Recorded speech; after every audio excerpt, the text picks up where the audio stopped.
Hi ವೀಕ್ಷಕರೇ, ಎಲ್ಲರಿಗೂ ನಮಸ್ಕಾರ. ನೋಡಿ, ಗೃಹಲಕ್ಷ್ಮಿ ಯೋಜನೆಯ ಪ್ರತಿಯೊಂದು ಫಲಾನುಭವಿಗಳಿಗೆ ಸರ್ಕಾರ 6,000 ಹಣನ ನಾಳೆ ಬುಧವಾರ ಏಪ್ರಿಲ್ 16ರಂದು ಜಮಾ ಮಾಡ್ತಾ ಇದೆ.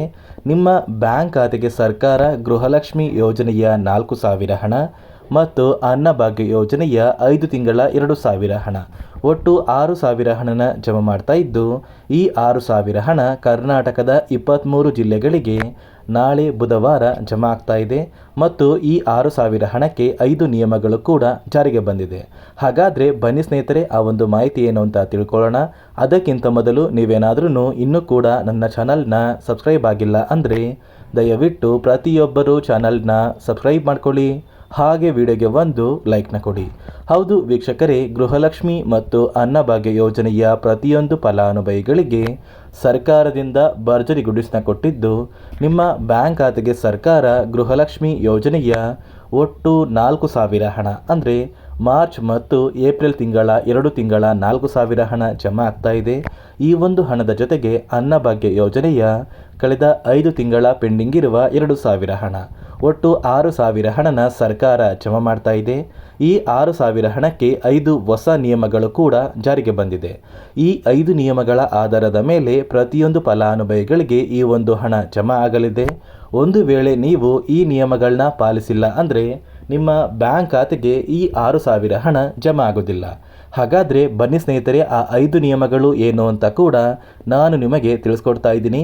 ಅದಕ್ಕಿಂತ ಮೊದಲು ನಾಳೆ ಬುಧವಾರ ಏಪ್ರಿಲ್ 16ರಂದು ಕರ್ನಾಟಕದ ಯಾವ 23 ಜಿಲ್ಲೆಗಳಿಗೆ ಸರ್ಕಾರ 6,000 ಹಣನ ಜಮಾ ಮಾಡ್ತಾ ಇದೆ ಅಂದರೆ, ಮೊದಲಿಗೆ ಬಿಜಾಪುರ, ಬಾಗಲಕೋಟೆ, ಬೆಳಗಾವಿ, ಬೆಂಗಳೂರು ನಗರ, ಬೆಂಗಳೂರು ಗ್ರಾಮಾಂತರ, ಬೀದರ್, ಬಳ್ಳಾರಿ, ಚಾಮರಾಜನಗರ, ವಿಜಯಪುರ, ವಿಜಯನಗರ, ಚಿಕ್ಕಬಳ್ಳಾಪುರ, ಚಿಕ್ಕಮಗಳೂರು, ದಕ್ಷಿಣ ಕನ್ನಡ, ಚಿತ್ರದುರ್ಗ, ದಾವಣಗೆರೆ, ಗದಗ, ಧಾರವಾಡ, ಕಲಬುರಗಿ, ಹಾವೇರಿ, ಹಾಸನ, ಕೋಲಾರ, ಕೊಡಗು, ಕೊಪ್ಪಳ, ಮೈಸೂರು, ಮಂಡ್ಯ, ರಾಮನಗರ, ರಾಯಚೂರು, ಶಿವಮೊಗ್ಗ, ತುಮಕೂರು, ಉಡುಪಿ, ಉತ್ತರ ಕನ್ನಡ ಮತ್ತು ಯಾದಗಿರಿ, ಈ 23 ಜಿಲ್ಲೆಗಳ ಪ್ರತಿಯೊಂದು ಫಲಾನುಭವಿಗಳಿಗೆ ಸರ್ಕಾರ ಗೃಹಲಕ್ಷ್ಮಿ ಯೋಜನೆಯ 2 ತಿಂಗಳ 4,000 ಹಣ ಮತ್ತು ಅನ್ನಭಾಗ್ಯ ಯೋಜನೆಯ 5 ತಿಂಗಳ 2,000 ಹಣ, ಒಟ್ಟು 6,000 ಹಣ ನಾಳೆ ಬುಧವಾರದಿಂದ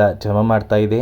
ನಿಮ್ಮ ಬ್ಯಾಂಕ್ ಖಾತೆಗೆ ಏಪ್ರಿಲ್ 20ರಲ್ಲಿ ಪ್ರತಿಯೊಂದು ಫಲಾನುಭವಿಗಳು ಈ ಒಂದು ಹಣನ ಪಡ್ಕೋತೀರಾ. ಅದೇ ರೀತಿ ನಿಮ್ಮ ಬ್ಯಾಂಕ್ ಖಾತೆಗೆ ಈ ಒಂದು ಹಣ ಜಮಾ ಆಗಬೇಕು ಅಂದರೆ ಸರ್ಕಾರ 5 ನಿಯಮಗಳ ಆಧಾರದ ಮೇಲೆ ಹಣ ಜಮಾ ಮಾಡ್ತಾ ಇದ್ದು, ಬನ್ನಿ ಆ 5 ನಿಯಮಗಳು ಏನು ಅಂತ ಕೂಡ ತಿಳಿಸ್ಕೊಡ್ತಾ ಇದ್ದೀನಿ. ಮೊದಲನೆಯ ಒಂದು ನಿಯಮ ಬಂದು, ನೀವು ಹೊಂದಿರುವಂತಹ ಒಂದು ರೇಷನ್ ಕಾರ್ಡ್ಗೆ ನಿಮ್ಮ ಮನೆಯ ಪ್ರತಿಯೊಂದು ಸದಸ್ಯರ ಆಧಾರ್ ಕಾರ್ಡ್ನ ಕಡ್ಡಾಯವಾಗಿ ಲಿಂಕ್ ಮಾಡಿಸ್ಬೇಕು. ಅದೇ ರೀತಿ ಎರಡನೆಯ ಒಂದು ನಿಯಮ ಬಂದು, ಕಳೆದ 15 ವರ್ಷಗಳಲ್ಲಿ ನೀವು ನಿಮ್ಮ ಬಳಿ ಇರುವಂತಹ ಒಂದು ಆಧಾರ್ ಕಾರ್ಡ್ನ ಯಾವುದೇ ರೀತಿಯ ಒಂದು ತಿದ್ದುಪಡಿನ ಮಾಡಿಸಿಲ್ಲ ಅಂದರೆ ನಿಮ್ಮ ಬ್ಯಾಂಕ್ ಖಾತೆಗೆ ಹಣ ಜಮಾ ಆಗೋದಿಲ್ಲ. ಅದೇ ರೀತಿ ಮೂರನೆಯ ಒಂದು ನಿಯಮ ಬಂದು, ಸರ್ಕಾರದಿಂದ ಬರುವಂತಹ ಒಂದು ರೇಷನ್ ಏನಿದೆ ಅಂದರೆ ಅನ್ನಭಾಗ್ಯ ಯೋಜನೆಯ ಉಚಿತ ಅಕ್ಕಿ ಏನಿದೆ, ಈ ಉಚಿತ ಅಕ್ಕಿನ ನೀವು ಕಳೆದ 3 ತಿಂಗಳಿಂದ ಪಡ್ಕೊಂಡಿಲ್ಲ ಅಂದರೆ ನಿಮ್ಮ ಬ್ಯಾಂಕ್ ಖಾತೆಗೆ ಸರ್ಕಾರ ಗೃಹಲಕ್ಷ್ಮಿ ಯೋಜನೆಯ ಹಣನ ಜಮಾ ಮಾಡೋದಿಲ್ಲ. ಅದೇ ರೀತಿ ನಾಲ್ಕನೆಯ ಒಂದು ನಿಯಮ ಬಂದು, ನಿಮ್ಮ ಮನೆಯಲ್ಲಿ ಯಾವುದೇ ಸದಸ್ಯರು ಸರ್ಕಾರಿ ನೌಕರರಾಗಿ ಕಾರ್ಯನಿರ್ವಹಿಸ್ತಾ ಇದ್ದರೆ ನಿಮ್ಮ ಬ್ಯಾಂಕ್ ಖಾತೆಗೆ ಹಣ ಜಮಾ ಆಗೋದಿಲ್ಲ. ಅದೇ ರೀತಿ ಐದನೆಯ ಒಂದು ನಿಯಮ ಬಂದು, ನಿಮ್ಮ ಕುಟುಂಬದ ವಾರ್ಷಿಕ ಆದಾಯ 7 ಲಕ್ಷಕ್ಕಿಂತ ಕಡಿಮೆ ಇರಬೇಕು. ಒಂದು ವೇಳೆ 7 ಲಕ್ಷಕ್ಕಿಂತ ಜಾಸ್ತಿ ಇದ್ದರೆ ನಿಮ್ಮ ಬ್ಯಾಂಕ್ ಖಾತೆಗೆ ಹಣ ಜಮಾ ಆಗೋದಿಲ್ಲ. ನೋಡಿ ಸ್ನೇಹಿತರೆ, ನಾಳೆ ಬುಧವಾರ ಏಪ್ರಿಲ್ 16ರಂದು ನಿಮ್ಮ ಬ್ಯಾಂಕ್ ಖಾತೆಗೆ ಸರ್ಕಾರ 6,000 ಹಣನ ಜಮಾ ಮಾಡಬೇಕು ಅಂದರೆ ಸರ್ಕಾರದಿಂದ ಇಲ್ಲಿಯವರೆಗೂ ಜಮಾ ಆಗಿರುವಂತಹ ಗೃಹಲಕ್ಷ್ಮಿ ಯೋಜನೆಯ ಒಟ್ಟು 18 ಕಂತಿನ ಹಣನ ನೀವು ಪಡ್ಕೊಂಡಿದ್ರೆ ಮಾತ್ರ ಈ 6,000 ಹಣ ನಿಮ್ಮ ಬ್ಯಾಂಕ್ ಖಾತೆಗೆ ಜಮಾ ಆಗುತ್ತೆ. ಒಂದು ವೇಳೆ ನಿಮ್ಮ ಬ್ಯಾಂಕ್ ಖಾತೆಗೆ ಇನ್ನೂ ಕೂಡ ಪೆಂಡಿಂಗ್ ಇರುವ ಹಣ ಬಾಕಿ ಇದ್ದರೆ ನಿಮ್ಮ ಬ್ಯಾಂಕ್ ಖಾತೆಗೆ ಯಾವುದೇ ರೀತಿಯ ಒಂದು ಹಣ ಜಮಾ ಆಗೋದಿಲ್ಲ. ಕಾರಣ ಏನು ಅಂದರೆ ಪೆಂಡಿಂಗ್ ಇರುವ ಹಣ ಬರೋವರೆಗೂ ಕೂಡ DBT ಮೂಲಕ ನಿಮ್ಮ ಬ್ಯಾಂಕ್ ಖಾತೆಗೆ ಯಾವುದೇ ರೀತಿಯ ಒಂದು ಹಣನ ಜಮಾ ಮಾಡೋದಕ್ಕೆ ಆಗೋದಿಲ್ಲ. ಮತ್ತು ನಾಳೆ ಬುಧವಾರ 23 ಜಿಲ್ಲೆಗಳಿಗೆ ಈ 6,000 ಹಣ ಜಮಾ ಆಗ್ತಾ ಇದೆ. ಆದಷ್ಟು ಬೇಗ ಪ್ರತಿಯೊಬ್ಬರೂ ಈ ಒಂದು ಹಣನ ಪಡ್ಕೋತೀರಾ ಅಂತ ಹೇಳ್ತಾ, ಇದಿಷ್ಟು ಸರ್ಕಾರದಿಂದ ಬಂದಿರುವಂತಹ ಒಂದು ಮಾಹಿತಿಯಾಗಿದೆ. ನಾನು ಕೊಟ್ಟಿರುವಂತಹ ಮಾಹಿತಿ ನಿಮಗೆ ಇಷ್ಟ ಆಗಿದ್ದರೆ ದಯವಿಟ್ಟು ಪ್ರತಿಯೊಬ್ಬರೂ ನನ್ನ ಚಾನಲ್ನ ಸಬ್ಸ್ಕ್ರೈಬ್ ಮಾಡ್ಕೊಳ್ಳಿ, ಹಾಗೆ ವಿಡಿಯೋಗೆ ಒಂದು ಲೈಕ್ನ ಕೊಡಿ.